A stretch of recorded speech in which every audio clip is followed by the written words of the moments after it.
बिस्मिल्लाहिर्रहमानिर्रहीम। बेटा आज का हमारा टॉपिक क्या है?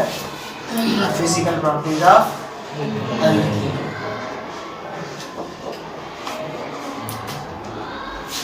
सबसे पहले हम बात करते हैं बेटा फिजिकल स्टेट के बारे में। किसके बारे में? Physical state.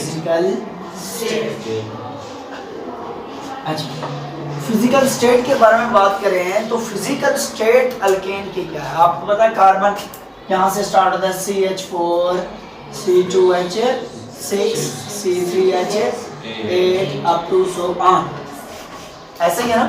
40 से अबव जाते हैं, C40 से भी अबव जाते हैं। अच्छा, अब ये क्या है बेटा? अल्केन की सीरीज है।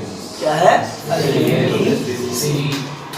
इसमें जो पहले 4 अल्केन होते हैं C4 पर, वो गैसेज होते हैं। क्या होते हैं? फिजिकल स्टेट ऑफ एटम में आपने बताना ही यही है कि वो सॉलिड कौन सा है, लिक्विड कौन सा, और फिजिकल स्टेट कैसे होते हैं? Solid, liquid and gas. C1 से C4 तक, C1 से C4 तक क्या होती है बेटा? The alkane consisting of C1 to C4। समझ आ गई बात की?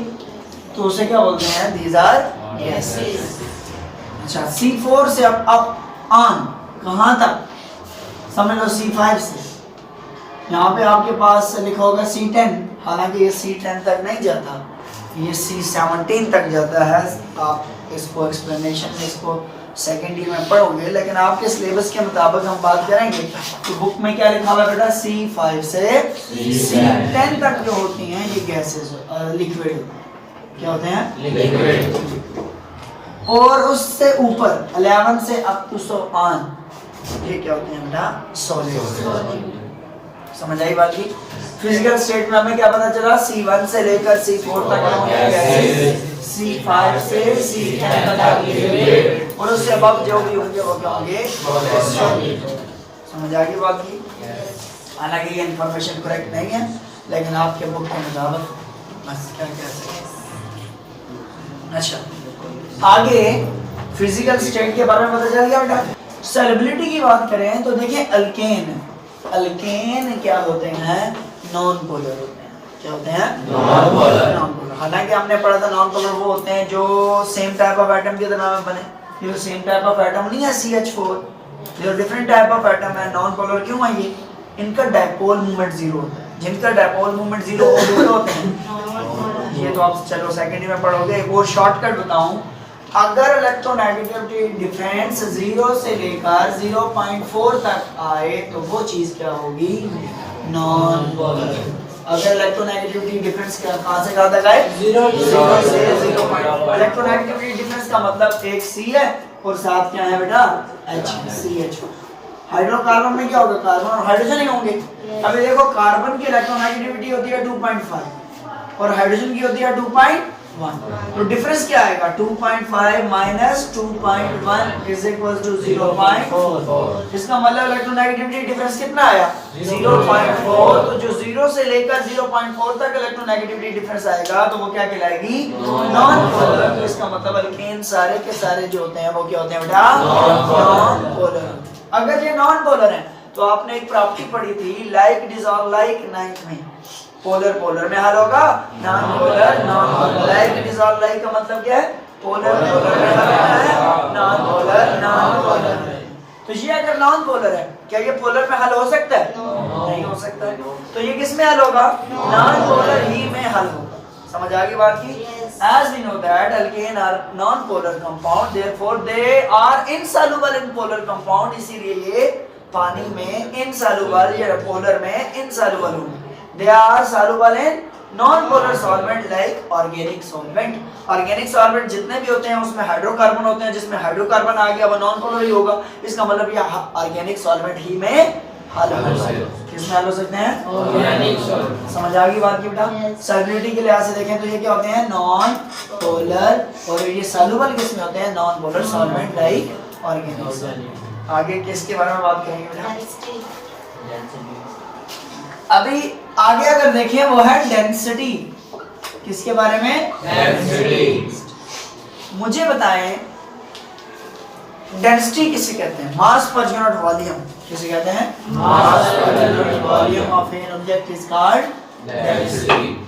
इसका मतलब मास बढ़ाने से डेंसिटी बढ़ेगी, वॉल्यूम बढ़ाने से डेंसिटी कम होगी, क्योंकि मास ऊपर है, वॉल्यूम नीचे है।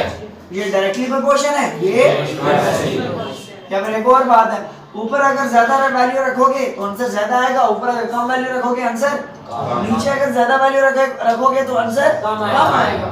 ऐसे ही है ना, क्योंकि डिवाइड हो रहा है वो।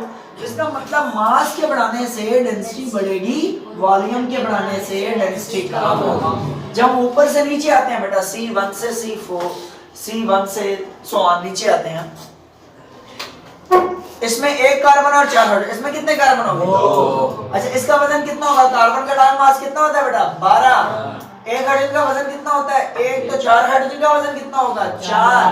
तो 12 और 4 कितने होंगे बेटा? 16। समझ आ गई बात की? इसका मतलब ये 16 ग्राम बना वेट, एक मोल का 16 ग्राम वेट बना, किसमें? CH4। अगर हम किधर चले जाएं बेटा? C2H6 में चले जाएं, यहाँ पे क्या होना है? अगर यहाँ कितना ऐड हो जाएगा? कार्बन कितने हो गए? 2, और 2 हाइड्रोजन ऐड हो गए, ऐसे ही है ना? हाइड्रोजन 4 पहले थे, 2 यहाँ पे और आ गए, और कार्बन 1 आ गया। एक कार्बन अटैच हुआ और 2 हाइड्रोजन। एक कार्बन के अटैच होने से कितना और वजन आएगा? 12 ग्राम। और 2 हाइड्रोजन अटैच होने से कितना ग्राम वजन आएगा? 2 ग्राम।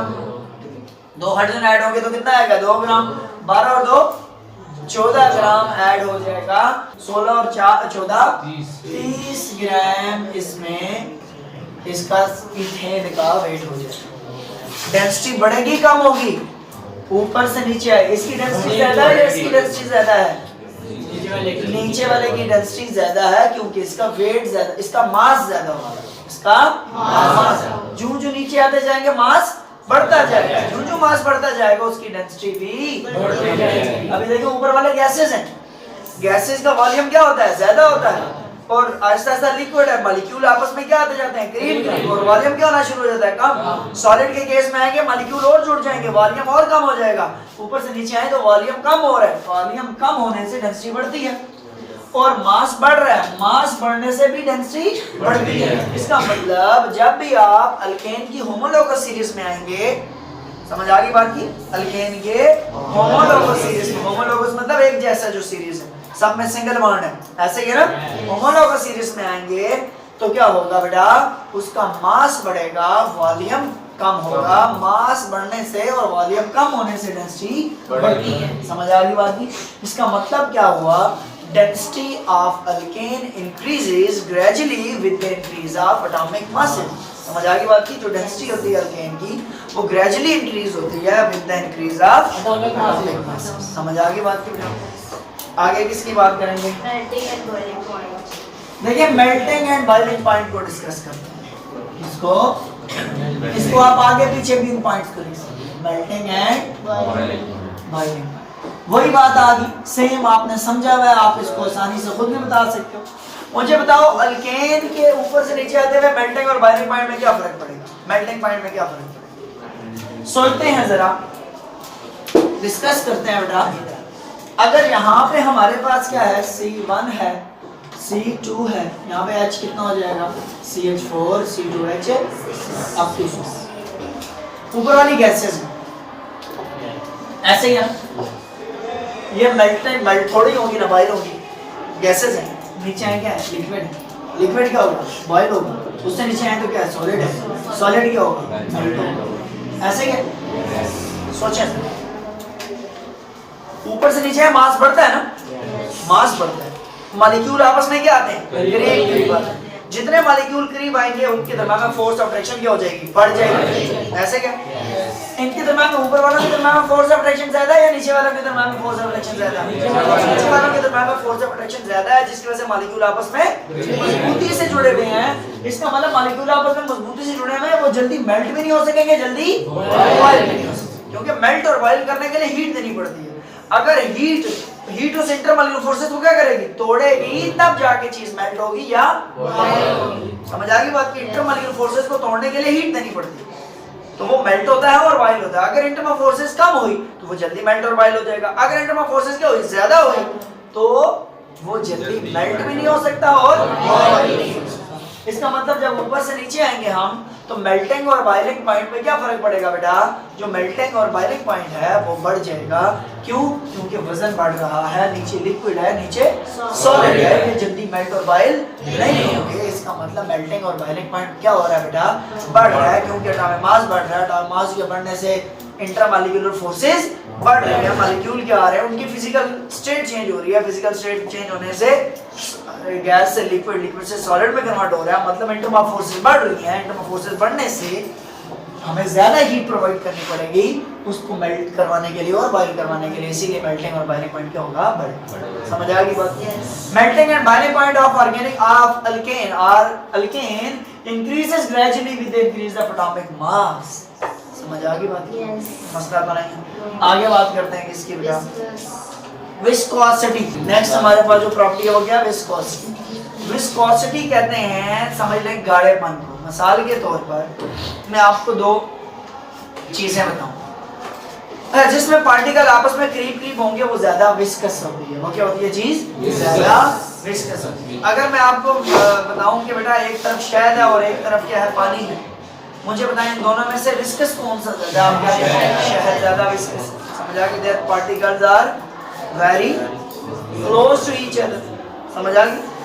the motion of their particle is very slow or very weak। उनकी जो मोशन होगी उनके पार्टिकल की वो बहुत स्लो होगी। समझ आ गई बात? विस्कोसिटी का ये मतलब।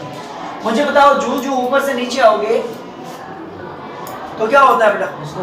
विस्कोसिटी बढ़ेगी, क्योंकि एटॉमिक मास बढ़ेगा। एटॉमिक मास बढ़ने से इंटरमॉल फोर्सेस बढ़ेंगी। इंटरमॉल फोर्सेस बढ़ने से आपको पता है क्या होगा? वो मोशन उनकी कम होना शुरू हो जाएगी। गाढ़ापन ज्यादा हो रहा है तो इसका मतलब विस्कोसिटी बढ़ेगा। इसका मतलब आप फिर वही वाला जुमला तो रिपीट करोगे बेटा, क्या कहोगे? अल्केन क्या? The viscosity of alkane increases gradually with the increase of atomic mass। atomic mass के बढ़ने से। फ्लेमेबिलिटी का मतलब है बेटा जलने के बाद फ्लेम देना। फ्लेम कहते हैं वो जो शोला जो होता है ना, शोला, वो कितना निकलेगा। अच्छा मैं आपको बताऊं, गैस ज्यादा बड़ा शोला देगा या फिर लिक्विड या सॉलिड? गैस।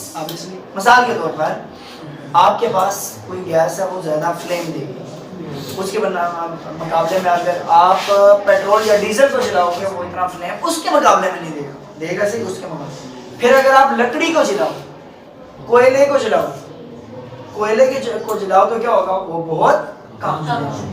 सबसे ज्यादा फ्लेम कौन देगा? गैस। क्यों? वो जल्दी जल जाएगी, चलेगी। क्यों? क्योंकि वो वीक होती है, गैस होती है, इंटरमॉल फोर्सेस दूर होती है, इजी टू कंबस्ट, जल्दी जल जाएगा और फ्लेम भी ज्यादा देगा। इसका मतलब फ्लेमेबिलिटी जो होती है सबसे ज्यादा किसकी होती है? ऊपर से नीचे आए जो फ्लेमेबिलिटी होती है वो क्या होती है? कम होती है। समझ आ गई बात? क्यों कम होना शुरू हो जाती है बेटा?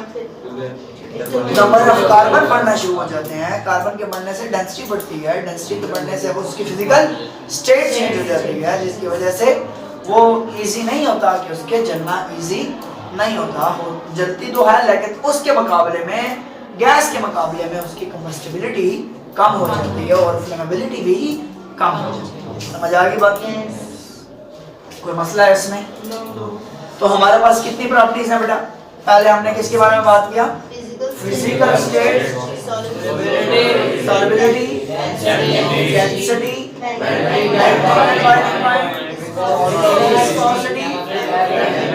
And then flammability. कितनी चीजें होगी बेटा? 6 प्रॉपर्टीज हैं इसकी और इसको हेडिंग के साथ हम